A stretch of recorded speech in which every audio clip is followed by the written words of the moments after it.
But right now, it just seems like you're self-sabotaging and you're like spinning a circle in your head. Hi guys, welcome back. We are talking Married at First Sight, season 20, episode 8. So Tori and Felipe are having breakfast with Felipe's parents. They came over to their apartment and they end up splitting up where Tori is with his mom and Felipe is talking to his dad. Felipe's mom lets Tori know that they are a very close family. And so, where Felipe can call if he needs anything, now she can call if she needs anything. I think it's a very sweet gesture to offer that, to extend that and let her know, like, hey, we are family, so you are just as welcome as he is. And then we go to Felipe talking to his dad. And he's like, I'm going to try and be a good monogamous husband, but like, how do you just stay focused on one person? Like, number one, when you love somebody, it's very easy to stay focused on that person. But number two, it's also a choice. And that's part of choosing someone every day, is choosing to do right by them, choosing to show up for them, choosing to choose them every single day and to not stray and to not put yourself in situations where you may stray. So I hope going forward, you don't put yourself in a situation where you may stray. He then asks his dad about passion. And he's like, I really love the passion. I just hope that doesn't go away. He then mentions how he and Tori had a very good intimacy moment and he just doesn't want that passion to fade, and he hopes that they can get there because in his past relationships, he has been very intimate with the women. I don't know, the way he worded it was kind of weird. He said that it was like another level. And to me, it makes it sound like he is using the word passion where he means the words like lust and desire. And so in the last episode, I was trying to figure out what exactly he meant by passion when he was like, I just don't want I'm scared the passion's going to leave. I don't know what's going to happen once the passion's gone. And I couldn't figure out exactly what he meant when he was using the word passion. But I do think that he means lust and desire. And when he's talking to his dad also uses the word lust when he is talking about passion. And I'm like, so that's what you're talking about. You're talking about you hope that you don't lose that lust that you have where you want to be intimate with her. And the thing is, Felipe, right now for you, a lot of that is physical. A lot of that is a physical driven thing where you're like, oh my God, she's so beautiful. I feel so much passion for her because she's so beautiful. And as your relationship progresses, as life goes on, and you guys experience more things together, if you end up having kids, that is going to change. The thing that makes you desire that person is going to change. So, like, you might not call it passion, but there is still a level of desirability there. There are still days and moments and stuff and things that the person does that makes you be like, oh, I want you. I desire you. Outside of just physical. Nick and Courtney are in their apartment. Nick was making some banging guacamole. He really gave me a craving for it. But they end up having a nice little conversation, which, before we even get to that conversation, what rock has Courtney been living under? I'm actually starting to get a little bit concerned about her upbringing and whatever has happened in X number of years. I don't know how old she is, but the girl didn't know who Keanu Reeves was. And I'm like, what? She also didn't know what the Matrix was. And I'm getting concerned because at the wedding, she didn't know what RuPaul's Drag Race was. And I'm just like, I don't know how you have managed to avoid all of these pop culture references and like staples of pop culture. It just doesn't make any sense. But they sit down at the table to have a conversation, and we finally learn a little bit more about Courtney. She finally gets a little bit vulnerable, and she reveals that she just feels like she's never been loved. And she said it's so weird because like her family is very loving, but she's someone who gives a lot, and she just hasn't received that. And so to her, she just feels like she hasn't been loved properly. I think it's really sad. I also think that it speaks to whatever love language she has. Like, I don't know exactly how she feels loved, but based on the way that she is talking, I'm wanting to say it might be like acts of service would be more of like her style of being loved, and that's how she feels loved. And Nick says, I just want you to know, like, coming into this, I asked them for somebody who would challenge me. Like, I welcome that. I want that. I need that. So you challenging me is a good thing. And she's like, okay, thank you. I'm so glad you haven't left. And he's like, yeah, me too. And I hope this is a breakthrough for them. I just don't really know. It's so hard to know exactly where she stands when it comes to this whole thing. We kind of know that Nick is in this. He's trying, he's putting forth effort. It's really, the ball is really kind of in Courtney's court. ironically. But we will see. We are finally getting an expert session with Shawn and Nikki and Dr. Paul. I mean, it only took what? What are we on? Episode 8? Why did it take this long? Anyway, they jump straight on in. Dr. Paul is like, so rate, your satisfaction with the marriage so far. 10 being the best, 0 being the worst. Nikki says a 2. Shawn comes in here talking about some 7.5. In what world, Shawn? In what world? I feel like this is one of the times where you're just playing games. Because in no world, from anyone's perspective, is this marriage a 7.5. This is one of those times where you're playing games. She said a 2 before you spoke, actually, and you said a 7.5. That makes it look like she's a negative person. When in reality, she's kind of being an honest person here. Your marriage is not good. It is not a 7.5. If we want to be generous about it, we might say a 4. We might say a 4. But a 7.5 is not it, sir. So he has them then start with I feel statements. So Nikki starts, she feels like she is not seen, heard, or respected, which makes her feel not valued in the relationship. And so then he has Shawn repeat back what he feels like he heard. Well, he has Shawn reflect and then give a statement. And Shawn goes into how he's the youngest child, so he feels like if he doesn't get out 50% of what he wants to say, then he's not being heard. And it was a long winded thing. Dr. Paul then was like, Shawn, no, you are not holding space for Nikki by giving something like that. You gave a dissertation. And he did. So he has them do it again. Shawn is like, I hear you saying that you don't feel seen, heard, respected, which means that you're not feeling valued, and you deserve to feel those things from your husband. Absolutely. And Dr. Paul's like, great. So now, Shawn, your turn. So then Shawn goes and he's like, I feel like you don't have a plan for our future. And I forget exactly where he went with it, but Nikki then reflects and she's like, I hear you saying that you feel like I am not a safe place for you to be vulnerable. And that whole thing went very well. He basically tells them that every day he wants them to rate their relationship and then have that situation happen again where they give the I feel statements in order to come closer to having a shared reality since, Nikki was at a 2, so Shawn was at a 7.5. I understand what Dr. Paul is saying. I just think this has the potential to go so badly without another person there to help keep this thing on track and in the right direction. But we will see. We'll see. Maybe I'm wrong. Maybe they're going to do excellent with this exercise. I don't know. But I do know Dr. Paul then says before they leave, he's like, you two are an excellent match on paper. I want to see that paper. I want to see it. I need to see it in front of me in order to fully believe it because I don't see it. Other than both of them being black, they're both accomplished. Where is the match? Please, somebody show it to me. I need to see that paper. Bring it.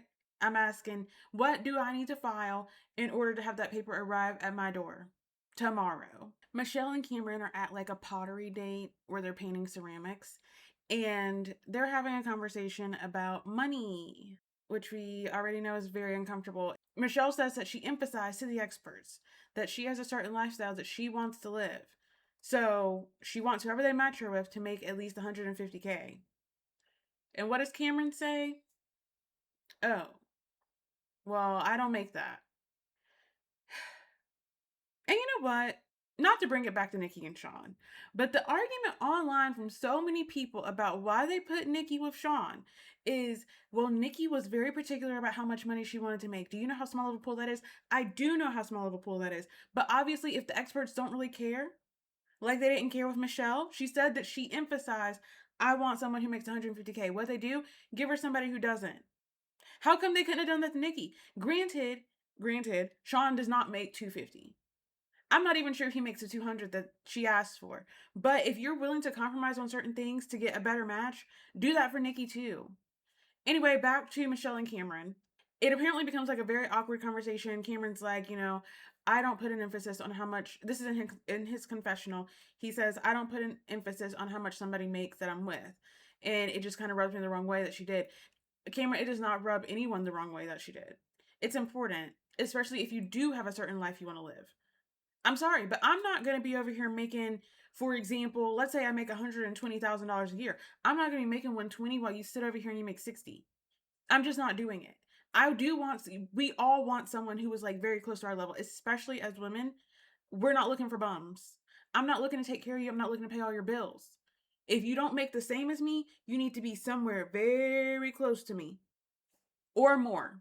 You know, like that is, it's not that weird. It makes me wonder how much he makes because when they get back home, he's like on the couch with his blanket and he's like, it's a little bit emasculating and it's just uncomfortable and I just feel shitty about it. And it's like, okay, I get that. That's fair. Your feelings are valid. They are fair. But how much do you make? Like what exactly is the delta here? And that's what I want to know because I feel like that would play a major factor in the way that he feels. But Michelle tells him that she doesn't care and it's not a big deal to her, which maybe it's not anymore now that she knows him a little bit better. I'm not really sure. But she's like, you know, you are a protector, you make me feel safe. And so the money's like not a big deal. I'm curious to see if she still feels that way after a little bit longer of time because once you really start having all your bills combined and you have everything together and now it's a two person household, I'm very curious to know how that's going to play out and hopefully their pay is actually not that much different, but based on Cameron's reaction it makes me think it is. Belgely and Mecca just had their expert session with Dr. Lisa. Right now, I'm not even gonna lie to you, I much prefer Dr. Lisa over Dr. Paul. I feel like her advice is so much better than his, but she's a woman, so what do you expect, you know? The conversation comes up about who's more attracted to who, and he was like, I probably shouldn't ask that question. She's like, you definitely shouldn't have asked that question. That's a terrible question. And so Mecca's like, you know, I do give her forehead kisses. I kiss her cheek, but I definitely feel the dial back. We don't make out, blah, blah, blah. And Dr. Lisa's like, I give my kid forehead kisses. Like, have you made out? And he's like, no, we don't really do all that. And that's when the realization comes that it is initiation that is missing. Like, Belle has given him the green light. We remember her doing that on the boat. And she reiterates again in this conversation, hey, I've given the green light. He just hasn't done anything with it.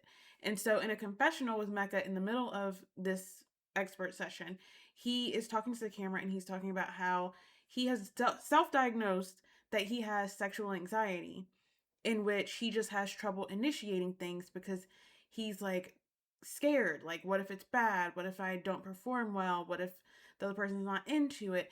And I do get that. I really do. But Dr. Lisa is like, you know, we have to do a mental exercise of like taking down the bricks, brick by brick. We have to start removing some of these layers so that, you know, you guys can really form that bond that you need to form. And she asked Belgerly again, are you open? Like, and she's like, yeah, he has the green light. Like, I'm down for whatever. And so she's like, go make out tonight. Like, you two need to go make out. Have fun. Like, explore each other. And I hope that they do increase their intimacy. They are like really not really good together. I'm not even gonna lie. Like, they just, I don't know, they suit each other so well. They do seem very compatible. They keep saying they're exactly like each other. And I want the best for them. I really do. I want the best for them. I hope it works out. I hope that Mecca is able to remove some of those barriers that are like holding him back because just initiate. And I am sure that once he initiates once or twice, Belgely will get back on the horse of being all in on him. But right now, she needs that confirmation from him that he is all in on her after that conversation they had. I mean, that one simple question, that stupid question that he asked, has just thrown their whole relationship off track. It's crazy. I mean, justified. I get it.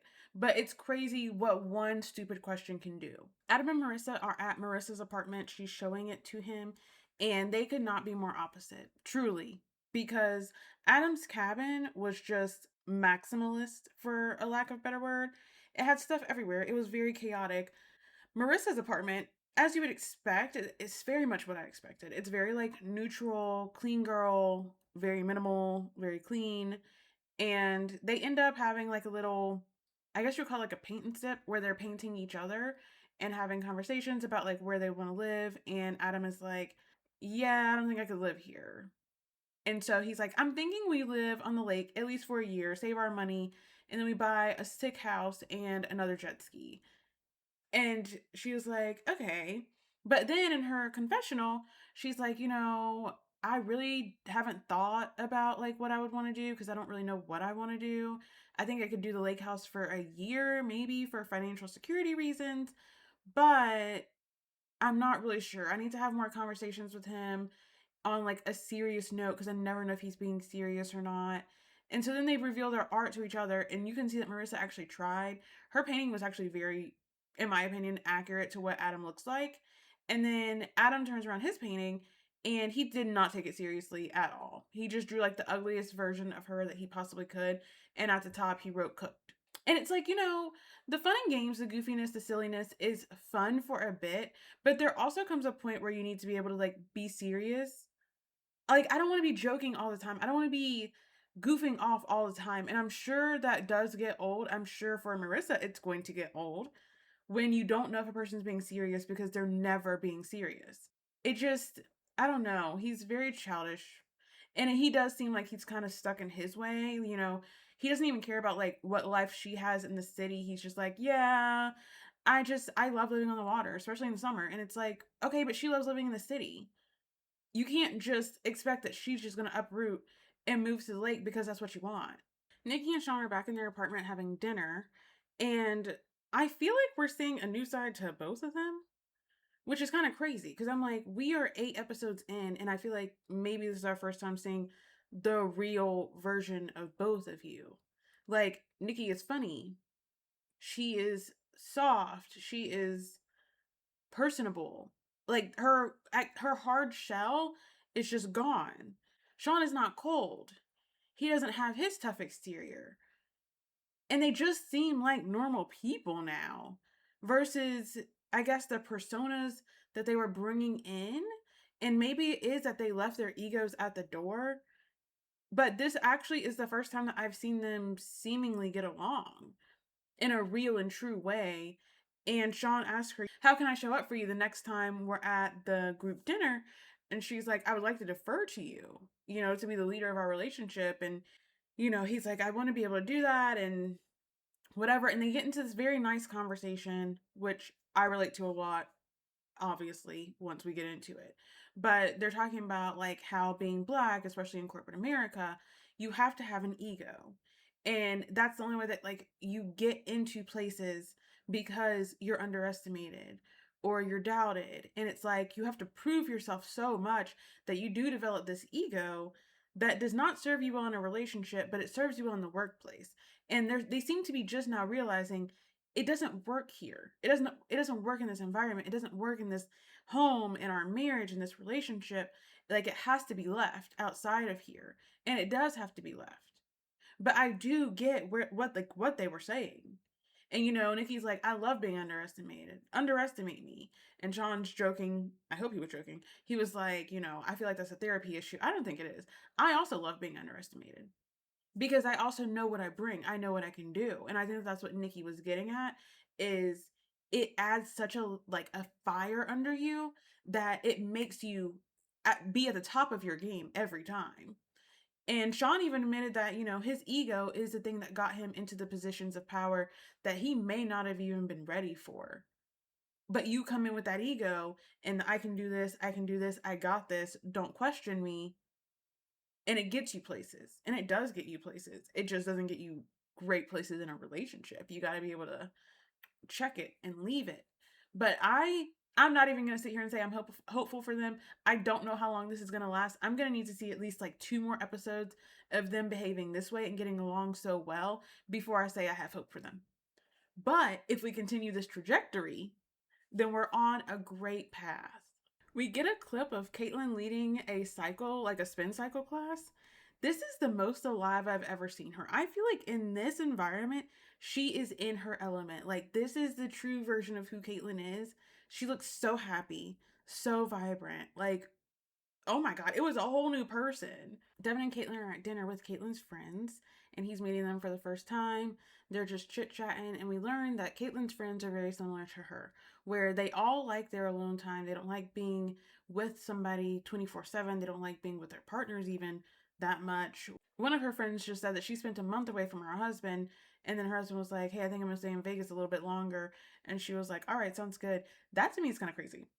Like, I understand wanting your space and wanting your time, but a month, longer than a month away from your husband is crazy. Like, do you like him? Like, truly, do you like him? I mean, I'm a person who I like my space also, but a month away from my husband is crazy.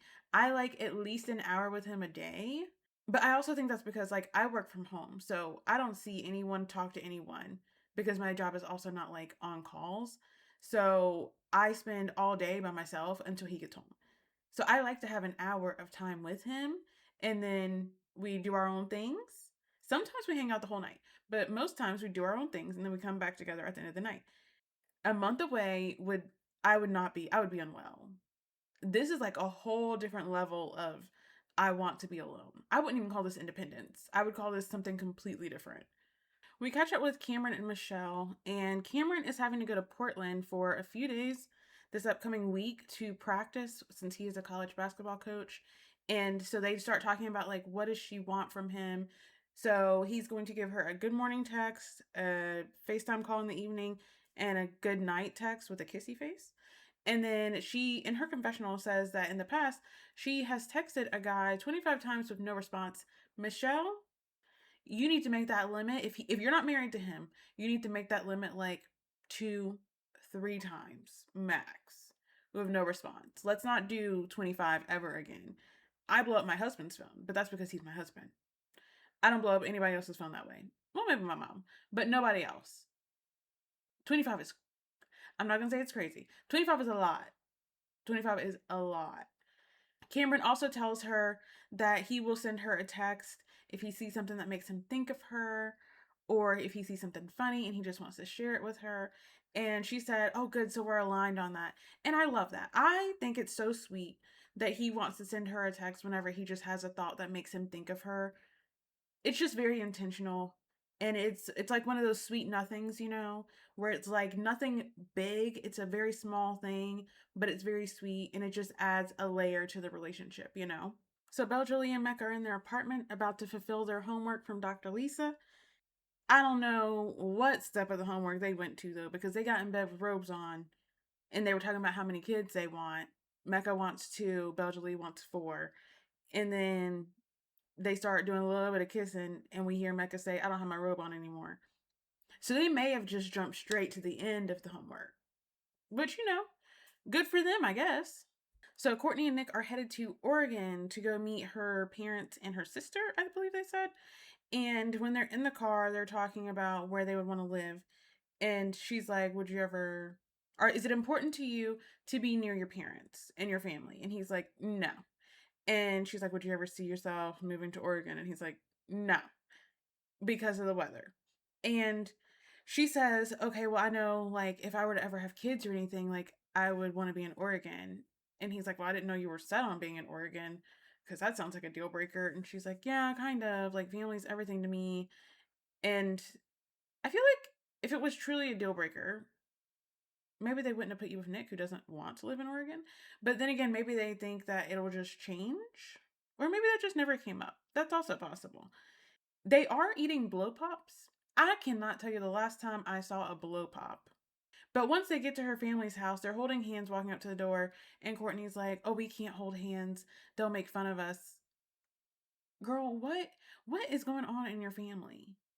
I am so confused by Courtney. And I feel like maybe it is a lack of maturity on her part. So we get to her house, well, her parents' house, and her sister is there. And so she starts talking to her sister and she's like, I want you to grill him. Like, we were in the car. I told him if we had a family, I wanted to move to Oregon. And he said no to Oregon. So I want you to grill him about that. And her sister's like, well, I mean, you don't have a family right now, so it's not that big of a deal. And she's like, yeah, but like, I need you to grill him. So they sit down and they're talking, and the conversation is just so weird to me because she's like, like nothing's wrong and I need you to grill him and figure it out. And her sister is just also very confused. And she's like, okay, given the amount of time, do you feel like there's depth there to your relationship? And she's like, well, I know myself and I'm a slow burn. And it's like, that's not answering the question, Courtney. She's not asking, about the physical side of things. She's asking about depth, which does not require any physical intimacy whatsoever. Like, I don't understand what's going on. And then she makes the comment of, I want you to grill him because if you guys don't like him, then I don't like him. And it's like, okay, so you are not able to make decisions on your own.